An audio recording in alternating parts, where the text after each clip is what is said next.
തിരുവനന്തപുരത്തെ smart city റോഡുകളുടെ ക്രെഡിറ്റിനെ ചൊല്ലി മന്ത്രിമാർക്കിടയിൽ ഭിന്നത. തന്നെ വെട്ടി PA മുഹമ്മദ് റിയാസ് ക്രെഡിറ്റ് എടുത്തതിൽ മുഖ്യമന്ത്രിയെ തദ്ദേശ മന്ത്രി MP രാജേഷ് അതൃപ്തി അറിയിച്ചു. ഇതേ തുടർന്നാണ് മുഖ്യമന്ത്രി ഉദ്ഘാടന ചടങ്ങിൽ വിട്ടുനിന്നത് എന്നാണ് സൂചന. എന്നാൽ ആരോഗ്യ പ്രശ്നങ്ങൾ ഉള്ളതിനാലാണ് പരിപാടിയിൽ നിന്ന് മാറിയത് എന്നാണ് മുഖ്യമന്ത്രിയുടെ ഓഫീസിന്റെ വിശദീകരണം. തിരുവനന്തപുരം നഗരത്തിൽ അത്യാധുനിക ക്രമീകരണങ്ങളോടെയുള്ള 12 സ്മാർട്ട് റോഡുകൾ.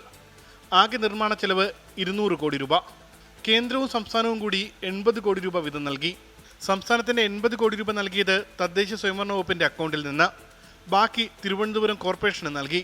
പൊതുമരാമത്ത് വകുപ്പിന് കീഴിലെ കേരള റോഡ് ഫണ്ട് ബോർഡിനായിരുന്നു സ്മാർട്ട് റോഡിന്റെ നിർമ്മാണ മേൽനോട്ടം. പക്ഷെ പരസ്യങ്ങളിലും ഫ്ലെക്സ് ബോർഡുകളിലും തദ്ദേശ സ്വയംഭരണ വകുപ്പ് മന്ത്രിയില്ല. നിറഞ്ഞു നിന്നത് പൊതുമരാമത്ത് വകുപ്പ് മന്ത്രിയും മുഖ്യമന്ത്രിയും മാത്രം.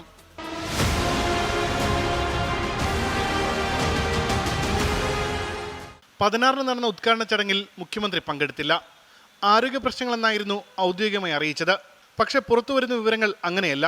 ക്രെഡിറ്റ് ഏറ്റെടുക്കാനുള്ള മുഹമ്മദ് റിയാസിന്റെ ഇടപെടലുള്ള വിയോജിപ്പ് തദ്ദേശ മന്ത്രി MP രാജേഷ് മുഖ്യമന്ത്രിയെ നേരിട്ടറിയിച്ചു. ഇതോടെ മുഖ്യമന്ത്രി ഉദ്ഘാടന ചടങ്ങിൽ നിന്ന് വിട്ടുനിന്നു എന്നാണ് സൂചന. എന്നാൽ വാർത്ത മുഖ്യമന്ത്രിയുടെ ഓഫീസ് തള്ളി.